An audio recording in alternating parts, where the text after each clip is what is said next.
game with me. Put your hand up. I want to know if you are courageous. Put a finger down if you've jumped out of an airplane. Put a finger down if you've killed a spider.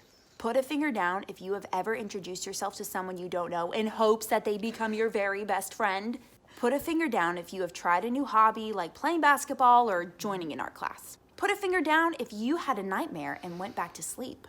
If you have no fingers left, you are courageous. Hold up, aren't you going to talk about the Bible and what God's perspective of courage looks like? That's your job. Check it. Micah 6:8. He, that's God, has shown you, O mortal, what is good. And what does the Lord require of you? To act justly and to love mercy and to walk humbly with your God. These three things are what God requires of us that take great courage. Scripture says that God has already shown us what to do, and that's through Jesus. Having courage was Jesus' lifestyle, what he continually chose to do. So Jesus acted justly by treating each person fairly, seeing them as being made in the image of God and caring for people who were overlooked, such as those that you see here. Jesus loved mercy so much that he died so that everyone, and that includes us, could receive mercy instead of judgment before God. And Jesus walked humbly with God, meaning he continually talked to God